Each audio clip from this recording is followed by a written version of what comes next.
कि दूसरे चैनल में वज़ीर आला सिंध सैयद मुराद अली शाह तकरीब से खिताब कर रहे हैं, आपको अपडेट कर रहे हैं। डायलॉग में कुछ भी खातिन हज़रात, अस्सलाम वालेकुम। आज हम यहाँ सब जमा हुए हैं। सबसे पहले तो अल्लाह ताला का शुक्र अदा करने के लिए कि उन्होंने इस मुश्किल वक्त में हमारे मुल्क को सुरखरू किया। उसके साथ साथ हम मुबारकबाद दे रहे हैं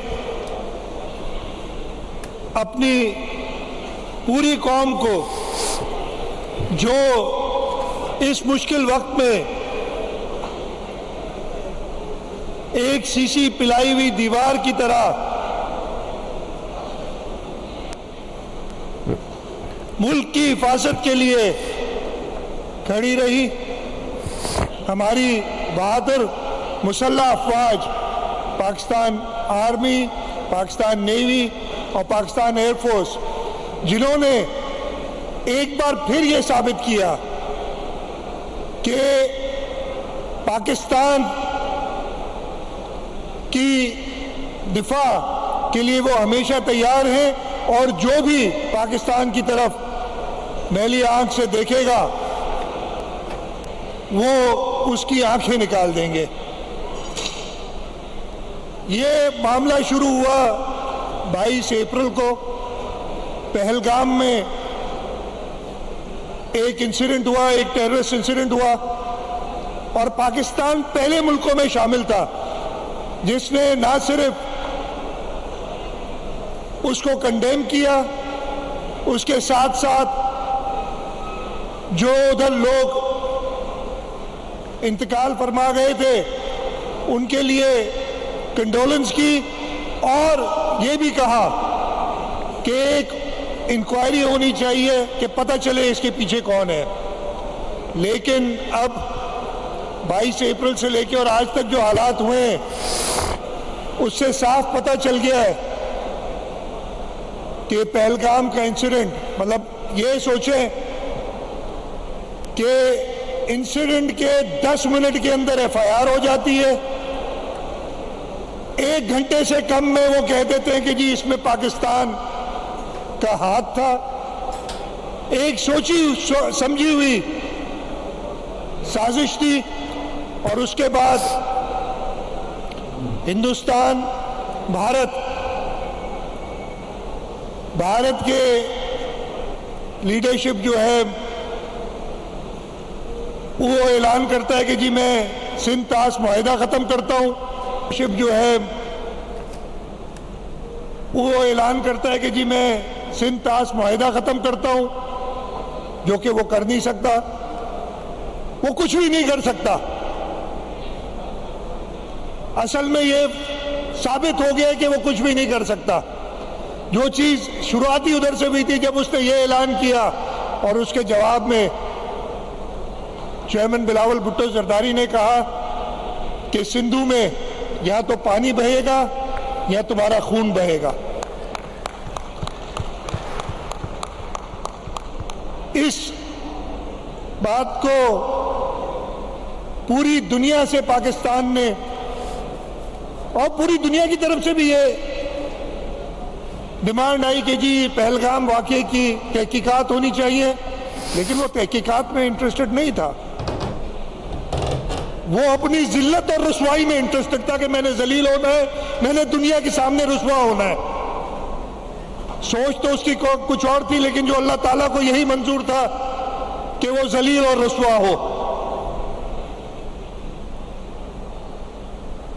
7 तारीख को उन्होंने रात के अंधेरे में एक बुज़दिलाना कदम उठाया। पाकिस्तान के अंदर 4 जगहों पे जहां पे मसाजिद थी, नहत्ते सिविलियंस को टारगेट किया और नहत्ते पाकिस्तानियों को शहीद किया।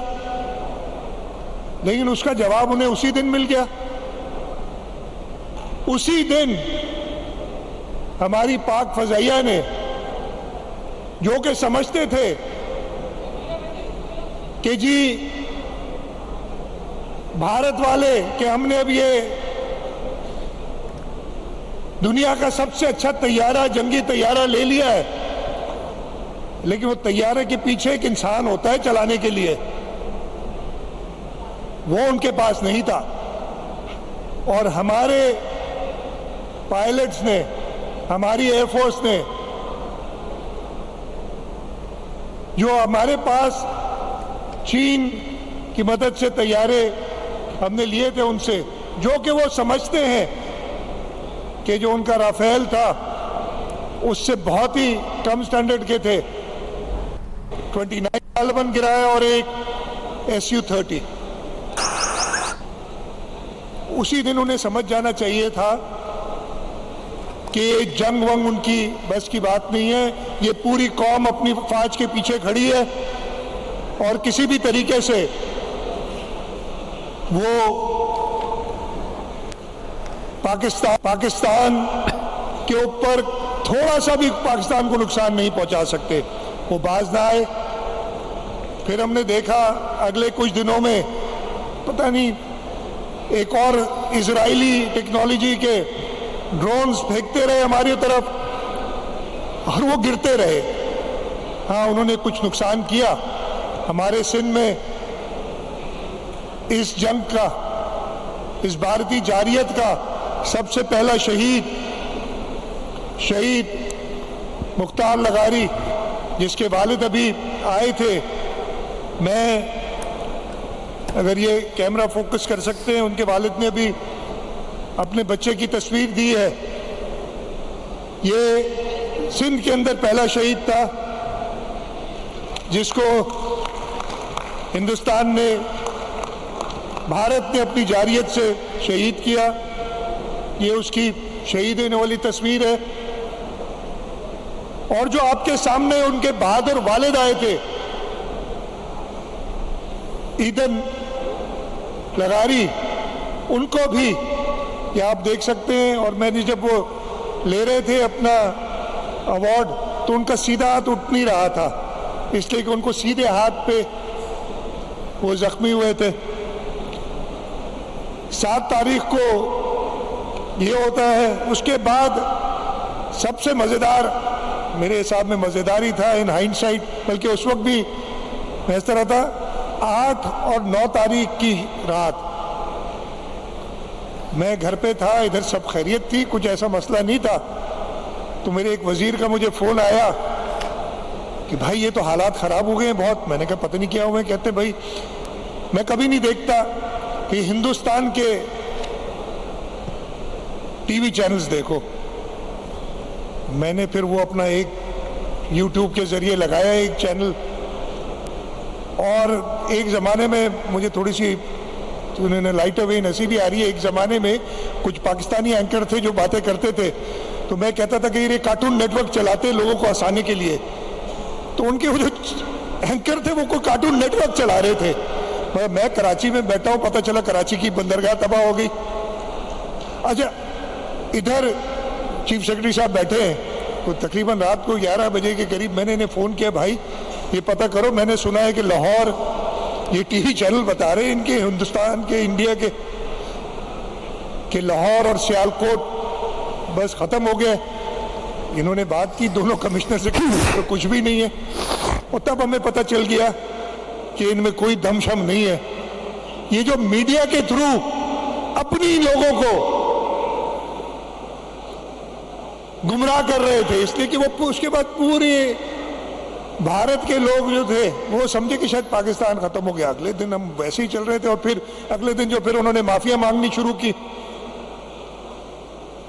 चले वो 9 तारीख सारी खामोशी से गुजर गई। 10 तारीख को फिर फजर के वक्त इन्होंने हमला किया। वो 10 मई जो थी, हाँ, एक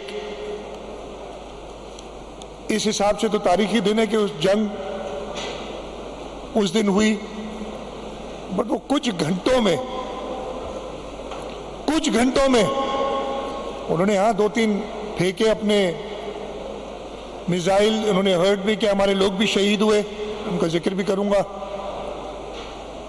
लेकिन जो रिस्पांस था हमारी आर्म फोर्सेस का, चाहे वो पाकिस्तान आर्मी हो बॉर्डर्स पे, जिन्होंने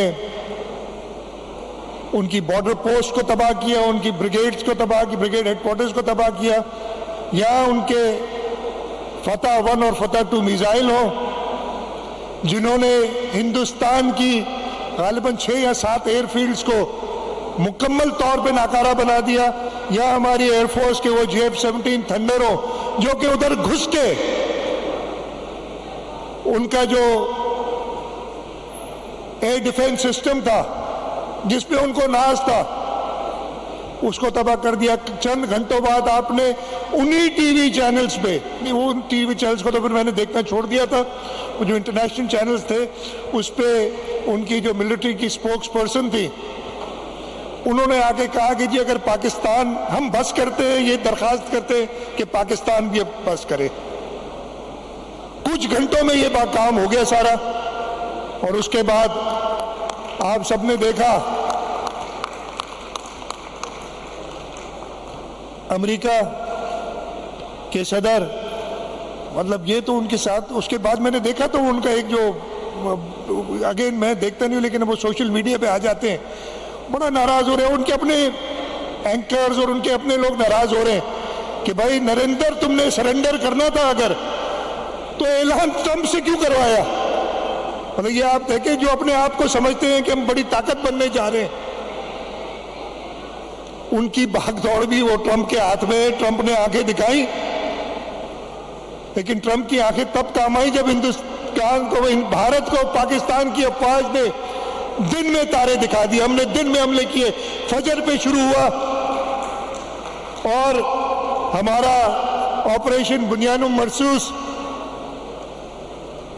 असर से पहले पहले खत्म हो गया। पूरी 5 नमाजें भी उनको, हमारी कौम की 4 नमाजों ने भारत को घुटने टेकने पे मजबूर कर दिया। तो ये कामयाबी सबसे पहले तो with all the humility that I have in myself, I bow myself down to Almighty Allah कि उन्होंने ये कामयाबी हमारी कौम को, हमारे मुल्क को नसीब की। उसके बाद इस कौम के लोग चाहे किसी भी पॉलिटिकल पार्टी के ना हो, किसी भी शोबे से ताल्लुक ना रखते हो, सब इकट्ठे हुए, ये देखा सबने, सब इकट्ठे हुए, उन सबको मुबारकबाद। और हमारे फ्रंट लाइन पे हमारी पाकिस्तान आर्मी, पाकिस्तान एयरफोर्स और पाकिस्तान नेवी, वो एक रात पहले ये भी चल रहा था कि जी बंदरगाह को तबाह कर दिया गया है। तब मैंने फिर नेवल अथॉरिटी से बात की और फिर वो मीडिया पे ये चला कि जी उनका पता नहीं कौन सा जहाज है या बेड़ा है या क्या है, वो 400 नॉटिकल माइल्स दूर चला गया है। उसी रात को उन्होंने हमें बताया कि ये तो पिछले 1 हफ्ते से उधर आवारागर्दी कर रहा है इनका जहाज, और ये हमारी नजर पे है। ये जहाज जो उनका है, उनका नेवी का जो एक सर्वेलेंस सिस्टम है, P समथिंग व्हाटएवर उसका नाम है वो, और उनका एक जंगी जहाज, कहते वो हमारी टारगेट में है, जरा जरा चू चला करेगा। लोग इधर कहते हैं आर्मी और नेवी, एयरफोर्स से तो उन्होंने इंगेज करने की कोशिश की, नेवी से तो इंगेज करने की हिम्मत ही नहीं हुई, इस तरफ आए नहीं, इसलिए कि उससे पहले ही हमारी एयरफोर्स और हमारी आर्मी ने उन्हें दिन में तारे दिखा दिए थे। मैं आप सबका शुक्रगुजार हूं कि आप इधर आए इस यौम तशक्कुर में, जो पाकिस्तान पीपल्स पार्टी और हुकूमत सिंध ने जिसका इनेकाद किया है उसमें साथ दिया। मैं कुछ अनाउंसमेंट्स करना चाहूँगा। इस पूरे 4-5 दिनों में, जब ये 7 तारीख से शुरू हुआ और 10 तारीख को ख़त्म हुआ,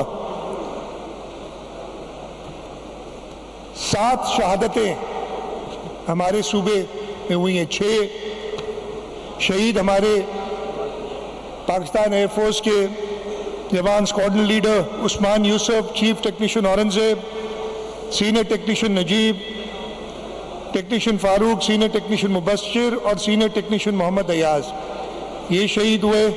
और जैसे मैंने बताया, सबसे पहला शहीद हमारा घोटकी डिस्ट्रिक्ट में मुख्तियार अहमद। मैं हुकूमत सिंध की तरफ से इन सब शहादा के लिए 1-1 करोड़ रुपए का ऐलान करना चाहूँगा जो उनको मिलेंगे। उसके साथ साथ बुलाड़ी वाले अटैक में हमारे 5 जवान इंजर हुए थे। पीएफ बेस शहबाज जेकबाद में भी उनका अटैक हुआ था, उसमें 9 इंजर्ड थे। मलीर में शराफी गोट पे जो एक ड्रोन गिरा था, उसमें एक सिविलियन हमारा पुलिस कांस्टेबल वो इंजर हुआ था। और उसके साथ साथ घोटकी में जो आपने आई भी आपके सामने, शहीद मुख्तार के वालिद ईदन लगारी साहब वो इंजर हुए थे। इन सब इंजर्ड के लिए 10-10 लाख रुपए का ऐलान करते हैं हुकूमत सिंध की तरफ से। इसके साथ साथ जब इधर स्टेज पे थे तो मुझे शहीद मुख्तार लगारी के वालिद ने और उनके भाई ने जो आए थे, उन्होंने कहा कि हमारे गांव में कोई स्कूल या अस्पताल शहीद मुख्तार लगारी के नाम पे कर दें। तो मैं एजुकेशन डिपार्टमेंट, हेल्थ डिपार्टमेंट से कहूँगा कि जो भी करीब तरीन फैसिलिटी हो उसके लिए ऐलान करते हैं कि उसको शहीद मुख्तार लगारी के नाम पे मंसूब किया जाएगा। एक बार फिर मैं आपका शुक्रगुजार हूँ। और उसके साथ साथ भारत को ये पैगाम देना चाहता हूँ, कल हमारे वज़ीर आज़म ने तीनों मुसल्लह अफ़वाज के सरबराहान ने ऐलान किया था कि हम हर एक अमन पसंद कौम है, हम हर वक्त बातचीत के लिए तैयार हैं। हमारी बातचीत हमारी कमजोरी ना समझो, तुमने कमजोरी समझा था, तुम्हें पता चल गया। अभी तो मैं ये बिल्कुल श्योर हूं जो हमारी तैयारी है, अगर तुमने कुछ ऐसा किया तो अभी तक तो ट्रेलर दिखाया था, असली पिक्चर अभी बाकी है। अगर तुमने कभी भी कोशिश की, सोचा भी इस पाक सरजमीन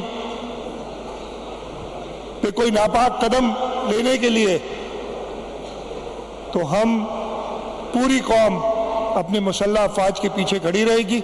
और इंशाअल्लाह ताला अल्लाह ताला की मदद से, अल्लाह ताला के करम से, की रहमत से हम हमेशा सुरखरू होंगे। एक बार फिर मैं आप सबका शुक्रगुजार हूँ कि आप इधर आए। और कल भी कुछ इवेंट्स हम, आज शाम को भी एक इवेंट है और कल भी कुछ इवेंट्स हम करेंगे इस यौम तशक्कुर के सिलसिले में। मैं आप सबसे ये दरख्वास्त करूँगा कि आप इस कामयाबी पे अल्लाह ताला का शुक्र अदा करने के लिए सब साथ हमारे हों। आप सबका बहुत बहुत शुक्रिया। पाकिस्तान जिंदाबाद।